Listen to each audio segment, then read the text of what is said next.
Une réunion, celle du comité interministériel chargé de l'exécution du programme prioritaire élargi du président de la République PROPEP.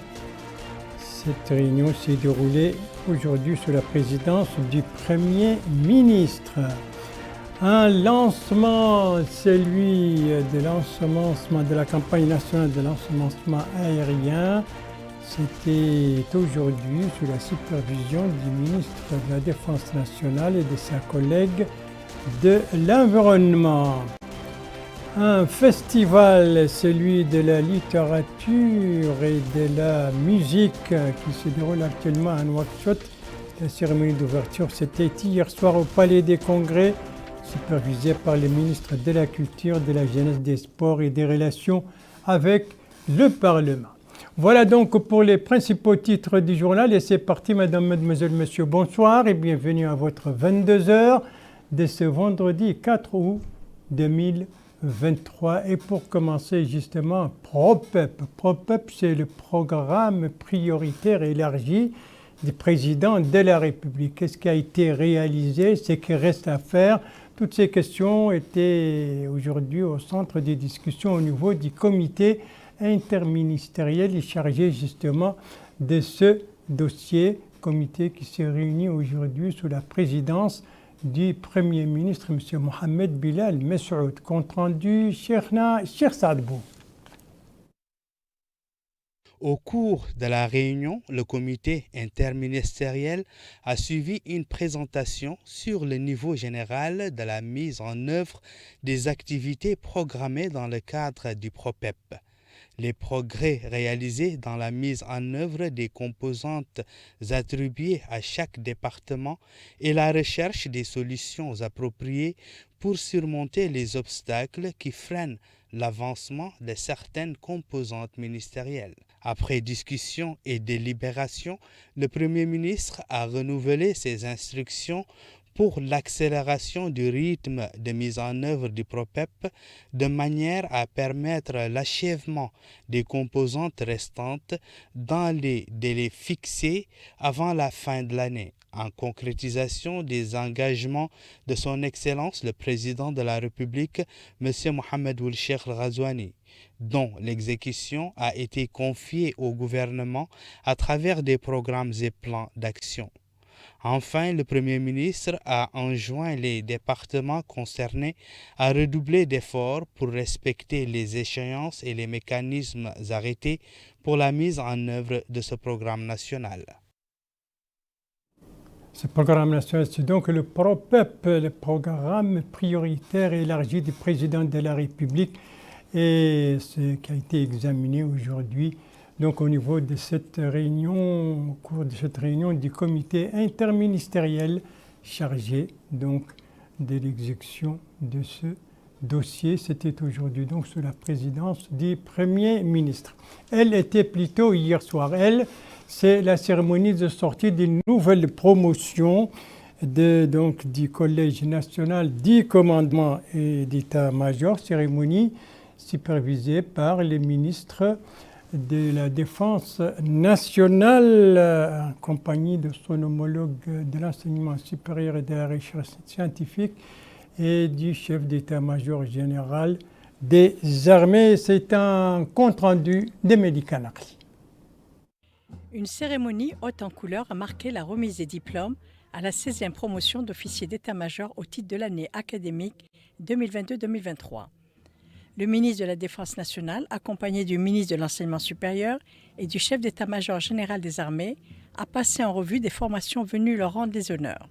Dans son allocution, le chef d'état-major général des armées, le général de division Bolla Chaban, a déclaré que ce collège concrétise l'un des piliers les plus importants de la formation militaire supérieure que l'armée nationale ait eu ces dernières années, incarnant les hautes directives du président de la République, M. Mohamed Ould Cheikh Al Ghazouani, commandant suprême des forces armées et des forces de sécurité, visant à édifier un système de défense capable de préserver la sécurité et de garantir la souveraineté du pays. Il a ajouté que cet édifice scientifique militaire vise à doter les officiers supérieurs de connaissances et d'expertise militaire et à les enraciner au niveau local en instaurant le principe de partenariat basé sur l'échange de connaissances et d'expériences avec nos partenaires militaires, régionaux et internationaux et profiter de leur expérience dans ce domaine. Cette nouvelle promotion a bénéficié d'un programme d'études intégré et intensif qui comprend diverses sciences militaires et des matières de formation générale théorique et appliquée indispensables à l'officier dans le monde d'aujourd'hui, qui développe les capacités des diplômés à déduire, planifier des manœuvres et concevoir des solutions tactiques en suivant la méthode de préparation de la décision opérationnelle, méthode la plus récente actuellement utilisée dans ce domaine. De son côté, le commandant du Collège national de commandement et d'état-major, le colonel Mohamed Lemil Ould Abdelmoula, a déclaré dans une allocution à cette occasion qu'avec la sortie de cette promotion, le collège aura formé et diplômé depuis sa création en 2007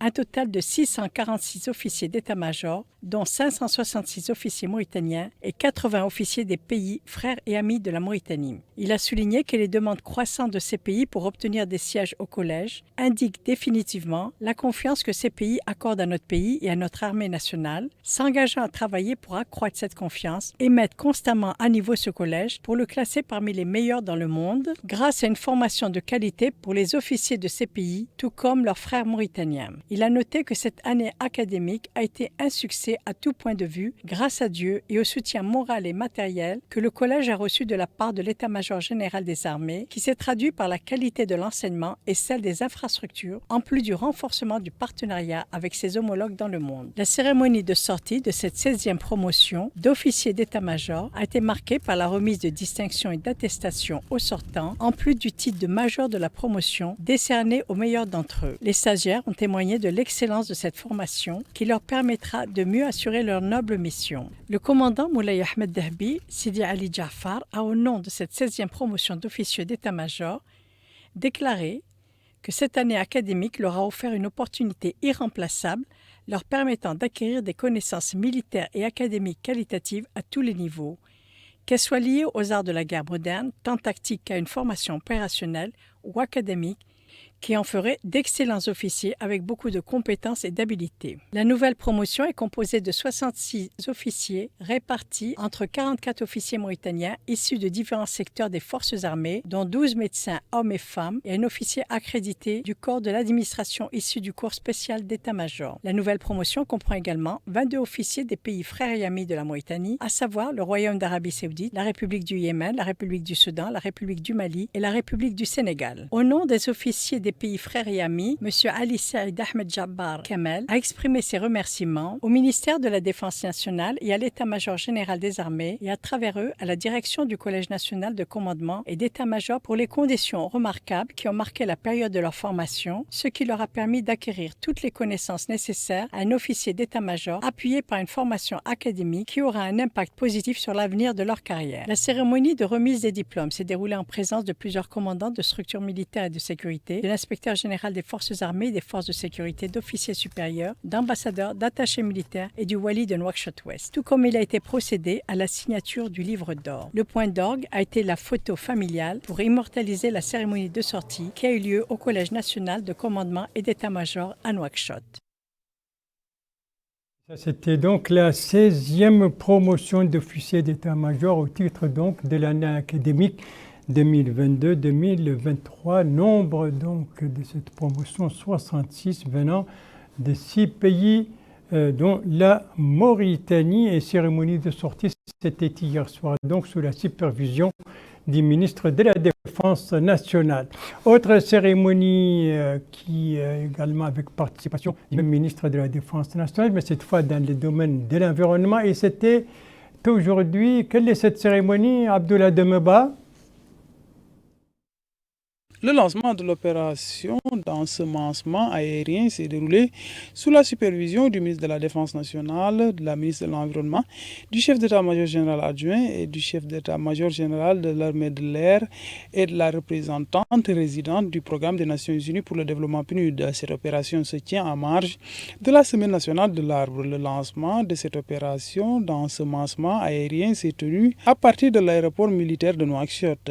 La délégation a suivi une présentation présentation sur cette activité qui va couvrir en premier lieu la zone de Tamshan, de Wilaya, de Linchiri et de Ladrar, et la troisième zone englobant les villes de Shingeti et de Tichit. Par le passé, des campagnes d'ensemencement aérien ont été réalisées pour la restauration des milieux dégradés durant la période de 92, allant de 92 à 2010. Et les résultats étaient très satisfaisants dans l'Inchiri, la région de Ladra, le nord de Nouakchott et la zone située entre Nouakchott et Boutlimit. C'est dans ce cadre que le ministère de l'Environnement s'est engagé à poursuivre cette mission en étroite collaboration avec le ministère de la Défense qui, je le dis encore une fois, mobilise d'importants moyens pour rendre effective cette activité hautement stratégique pour le pays. La campagne d'ensemencement aérien 2023 que nous lançons aujourd'hui entre dans le cadre plus large de la stratégie nationale, de la Semaine nationale de l'arbre et de sa célébration. Celui-ci coïncide également avec le début de l'hivernage où notre pays commence à enregistrer une pluviométrie significative dans plusieurs régions. Cette année, plus de 4 tonnes de semences réparties entre 4 variétés d'espèces forestières vont être utilisées dans le cadre de cette campagne d'ensemencement aérien. La campagne nationale donc d'ensemencement aérien, une campagne lancée aujourd'hui à partir de Nouakchott et qui entre dans le cadre, vous venez de l'entendre, de la célébration de la Semaine nationale de l'arbre. Une semaine entrée aujourd'hui dans sa 4e journée consécutive, une 4e journée qui a été également marquée, mais cette fois sur terre, par des opérations de reboisement au niveau de la plage de Nouakchott, des opérations donc qui étaient supervisées par la ministre de l'Environnement elle-même. Nous retrouvons Abdoulaye Demeba. Cette activité constitue une opportunité de planter 700 arbres et rentre dans le cadre de la Semaine nationale de l'arbre qui a été lancée à partir de Taguilad au Trarza sous le thème « Un Mauritanien, un arbre ». La ministre de l'Environnement a planté des arbres au niveau de Tergit Vacances, le cordon dunaire du littoral. Rempart naturel pour la protection de la Nouakchott a fait l'objet d'une exploitation intensive ces dernières décennies pour les besoins de construction de la capitale. Cette situation a provoqué au fil des années l'apparition de brèches, on en compte plus d'une vingtaine, exposant ainsi la capitale à des risques d'inondation, particulièrement les quartiers qui se situent en dessous du niveau de la mer et qui concentrent des infrastructures vitales pour les populations. Le domaine littoral, longtemps resté oublié des programmes de reboisement, est aujourd'hui à l'honneur dans le cadre de cette Semaine nationale de l'arbre 2023. C'est l'occasion pour moi de rappeler qu'il est important de renforcer notre défense naturelle qu'est le cordon dunaire du littoral. Nous sommes donc réunis ici pour procéder au reboisement d'un site déjà fixé mécaniquement par le projet WACA. C'est également une occasion pour sensibiliser davantage les citoyens sur l'importance de l'arbre dans la lutte contre la désertification, le changement climatique et le domaine du littoral, à l'instar des zones arides à l'intérieur du pays, est particulièrement concerné par ces problématiques. Le projet WACA Mauritanie, financé par la Banque mondiale, vient répondre à la problématique du renforcement de la résilience des communautés et zones ciblées du littoral ouest africain, dont la Mauritanie, dans le contexte du changement climatique. Le projet répond aux grandes préoccupations du gouvernement mauritanien en termes de lutte contre la sécheresse et la désertification. Il compte poursuivre dans le plan du travail 2023 et au-delà la revégétalisation du cordon dunaire de Nouakchott par les plantes allophiles, notamment le sécivium. Quant à l'adjoint au maire de la commune de Tavrazena, il a loué ce geste particulièrement dans le cadre du sauvegarde du littoral et afin de faire face à l'avancée de la mer. Voilà donc le reboisement de 700, la plantation de 700 arbustes donc tout au long de la plage de Nouakchott. Ceci en plus donc du lancement de la campagne nationale d'ensemencement aérien. Voilà 2 activités aujourd'hui qui entrent dans le cadre de la Semaine nationale de l'arbre, une semaine qui entamera demain, vous le savez, sa 5e journée consécutive. Voilà, après l'environnemental, le culturel avec le Festival de la littérature et de la musée de la musique, donc ici à Nouakchott, un festival dont la cérémonie d'ouverture s'est déroulée hier soir au Palais des Congrès et c'était sous la supervision du ministre de la Culture, de la Jeunesse, des Sports et des Relations avec le Parlement en présence de 3 de ses collègues, à savoir la fonction publique et le travail, le commerce et l'industrie, l'artisanat et le tourisme, l'emploi et la formation professionnelle. Et c'est un compte-rendu de Cherna Chersadbou.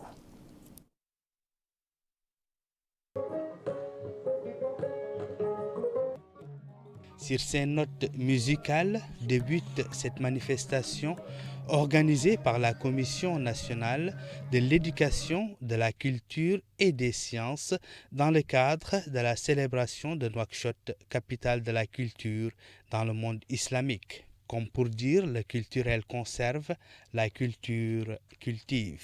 Dans une allocution prononcée à cette occasion, le ministre de la Culture a déclaré que le contenu de ce festival est au cœur du capital symbolique que notre histoire a créé et de l'orientation que nous cherchons à restaurer. Le ministre de la Culture, de la Jeunesse, des Sports et des Relations avec le Parlement, M. Ahmed Sid Ahmed Djedje, a souligné que la coïncidence de cette célébration avec le 4e anniversaire de l'investiture du président de la République, M. Mohamed Ould Cheikh Al Ghazouani, est l'occasion de souligner une fois de plus l'intérêt qu'il attache à la culture et sa conviction que l'évolution des mentalités est liée à la construction d'une culture saine qui prend conscience des points positifs de l'époque et rejette les évolutions qu'elle porte à l'encontre de notre religion. De son côté, le président de la Commission nationale de l'éducation, de la culture et des sciences, M. Mohamed Ould Sidi Abdallahi, a formulé le vœu que ce festival réponde aux attentes liées à la mise en valeur de notre patrimoine musical et littéraire et qu'il comblera le désir des amateurs de littérature et d'art. Il espère que l'exposition organisée en marge du festival sera une opportunité pour le tourisme et un espace qui attire les visiteurs et les personnes intéressées. La présidente de la région de Nouakchott, Mme Fatimatoum Abdelmalik, a félicité d'abord les organisateurs avant d'insister sur l'importance de cet événement qui, selon elle, vulgarisera notre culture de façon plus large. Il faut noter que la soirée a été marquée par des présentations littéraires et artistiques, musicales, traditionnelles et diverses autres activités liées au cœur de l'événement et qu'une exposition a été organisée en marge du festival pour mettre en relief tout le potentiel de la culture mauritanienne.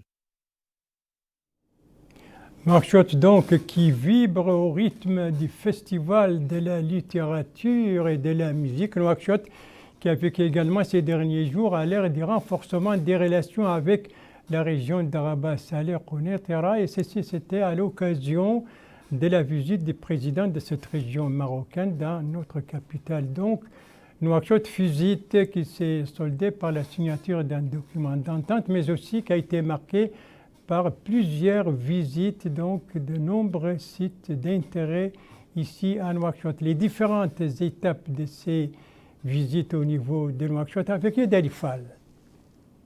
Première étape de la visite, la ferme pilote au PK17. Cette ferme a été réaménagée par la région de Nouakchott dans le cadre de la politique de l'État visant à atteindre l'autosuffisance en légumes. Elle emploie plus de 100 personnes.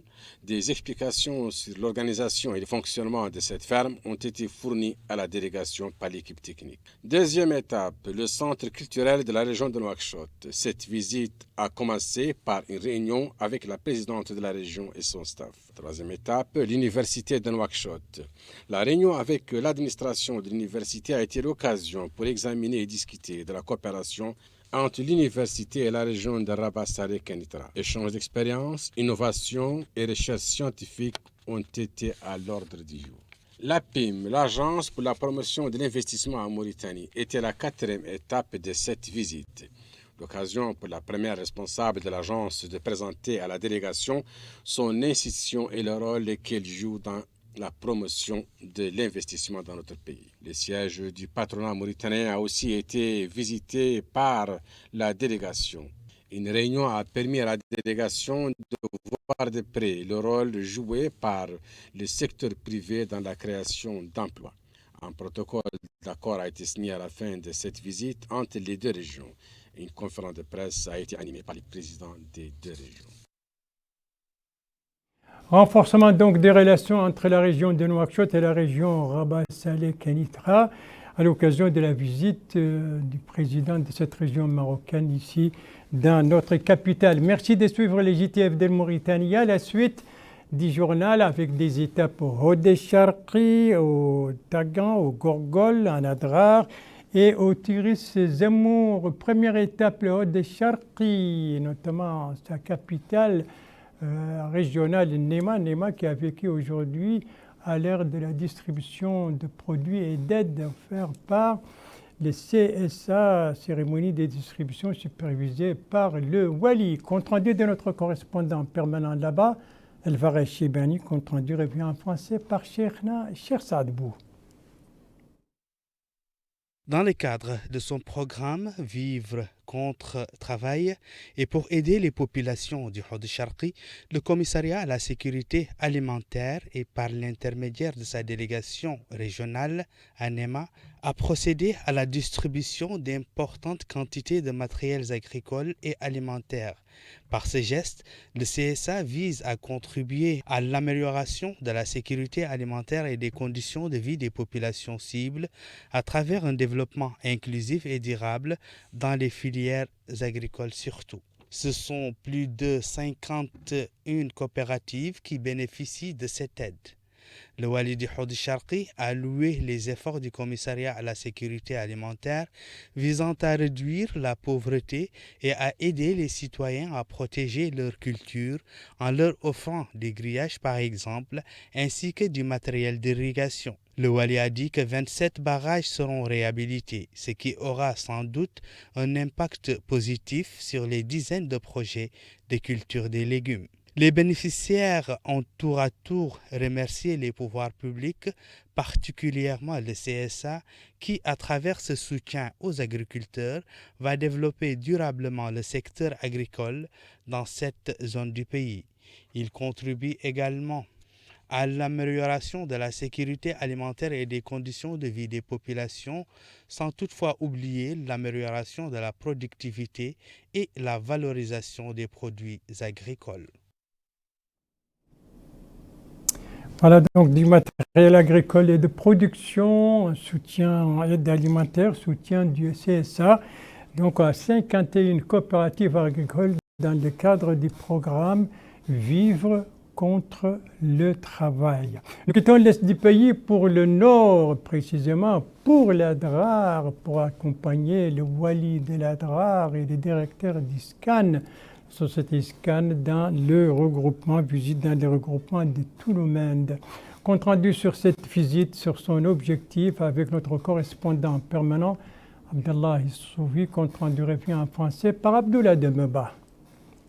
Le Wali de l'Adrar s'est rendu au niveau de ce regroupement villageois relevant de la commune d'Aoujeft. Il s'agit d'inspecter les travaux d'avancement de la construction d'édifices, deux centres de santé, d'une école primaire, d'un logement pour les fonctionnaires de l'État.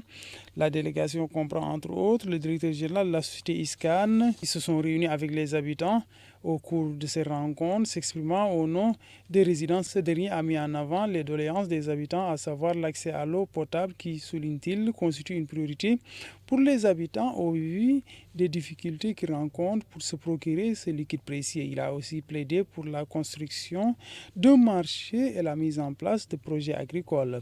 Le Wali de l'Adrar a pour sa part indiqué que l'État œuvre afin que les services sociaux de base soient disponibles. Il a dans ce cadre souligné que ces projets qui vont être réalisés rentrent dans cette optique. Il a enfin indiqué qu'une fois que les conditions sont réunies pour l'obtention d'une école secondaire, cet établissement sera érigé afin que les élèves puissent étudier sur place. Le directeur général de la société ISCAN a quant à lui souligné que la construction de la mosquée et du Mahadra est à phase finale, de même que le centre de santé. Il a enfin déclaré qu'il espère que d'ici les semaines à venir, réceptionner ces infrastructures tout en indiquant que toutes les mesures sont prises pour permettre à cette école d'être apte à ouvrir ses portes la prochaine rentrée scolaire. Voilà donc pour cette visite effectuée par le Wali Del Adrar et le directeur général de la société ISCAN dans le regroupement de Touloumane qui relève du centre administratif de Tirgant et tout cela dans la Muqata'a d'Ojeft. Et nous sommes toujours à Adrar. Ce regroupement de Touloumane, il faut le rappeler, doit regrouper 22 localités différentes. Notre prochaine étape nous conduit au bord du fleuve Sénégal, précisément au Gorgol et encore plus précis dans la commune de Voum Ligleïta, cette commune qui vit encore à l'ère du recensement complémentaire de l'état civil. Compte rendu de notre correspondant permanent là-bas, Mohamed Ali Saleh, compte rendu revient en français par Yedali Fall. Le centre d'enrôlement de Voum Ligleïta ne désemplit pas depuis le début de l'opération de recensement. Ils sont nombreux, les citoyens venus ici pour s'enrôler et avoir les papiers d'état civil en profitant de l'occasion qui leur est offerte au cours de ces mois. Selon ce responsable du centre, l'objectif est d'approcher l'administration des citoyens et de leur accorder le maximum de facilité tout en respectant les normes. Il a signalé à cette occasion que les citoyens qui ne sont pas inscrits sont nombreux. Les élus locaux de Voum Ligleïta louent cette opération car, selon l'un d'eux, les citoyens qui ne sont pas inscrits vont profiter de cette occasion. Il a demandé par là même l'ouverture dans la commune d'un centre d'enrôlement, vu que Voum Ligleïta abrite plus de 23 000 personnes. Voilà donc pour le recensement qui continue au niveau de la commune de Voum Ligleïta au Gorgol. Venons-en maintenant aux activités des partis politiques avec ce soir 2 activités organisées par les partis INSAF à Tijikja et à Zouerat. On doit voir les images. Et voilà, nous sommes ici à Tijikja avec cette manifestation organisée par la fédération régionale des partis au niveau de Tijikja, la capitale du Tagan. C'est une manifestation organisée à l'occasion donc du 4e anniversaire de l'arrivée au pouvoir du président Mohamed Ould Cheikh El Ghazouani. Et c'était l'occasion pour les différents intervenants de magnifier donc les réalisations durant les 4 dernières années, donc des réalisations dans différents domaines économiques, politiques, sociaux. Et tous les intervenants, en tout cas, ont salué ces réalisations. L'autre donc, activité de l'INSAF nous conduit à Zouerat, la capitale du Tiris Zemmour. Et on doit voir les images de cette manifestation. Il s'agit d'une soirée politique, ça vient petit à petit. Une soirée, donc voilà, c'est une soirée politique organisée par la fédération du parti INSAF au niveau de la capitale du Tiris Zemmour. Et également, cette soirée a été organisée dans le cadre justement de ce 4e anniversaire, l'occasion pour les militants et les cadres de souligner l'importance des réalisations durant les 4 dernières années. Et malgré une conjoncture internationale et régionale difficile. Voilà donc les différents intervenants au cours de cette soirée qui ont salué les réalisations tant sur le plan national que sur le plan régional. Et bien sûr, je rappelle et j'annonce que tout à l'heure, après ce journal, vous pourrez suivre un autre bilan justement de ces 4 dernières années du président Mohamed Ould Cheikh El Ghazouani, cette fois dans le domaine des départements de l'équipement et des transports. Ce sera tout à l'heure l'objet de l'émission Liqa Khas, donc avec mon collègue Mahmoud Ould Cheikh Mohamed. Et en attendant, moi je vais vous dis que c'est sur cela, se rappelle que se termine ce journal. Merci à vous, madame, mademoiselle, monsieur, de l'avoir suivi. Merci bien entendu aux équipes rédactionnelles et techniques qui ont participé à sa conception. Je vous en rappelle les principales informations. Ici, nous sommes à la prémature. C'était la réunion aujourd'hui du comité interministériel chargé justement de l'exécution du PROPEP. Et c'était l'occasion pour le Premier ministre de donner des instructions pour accélérer justement la réalisation de ce qui reste de ce programme.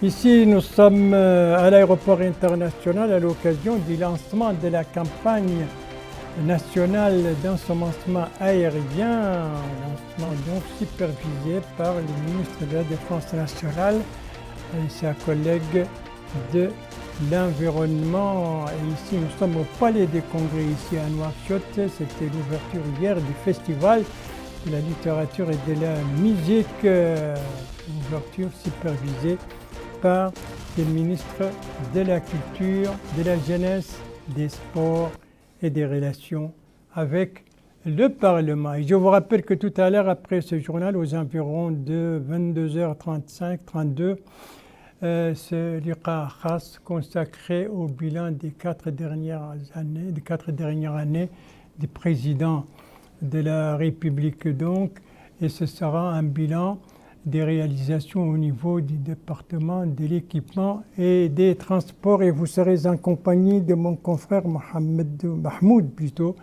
le Cheikh Mohamed. Quant à moi, il ne me reste plus qu'à vous souhaiter une très très bonne fin de soirée, une très très bonne fin de semaine, et à vous donner rendez-vous, Inch'Allah, demain à la même heure, 22h. Bonsoir.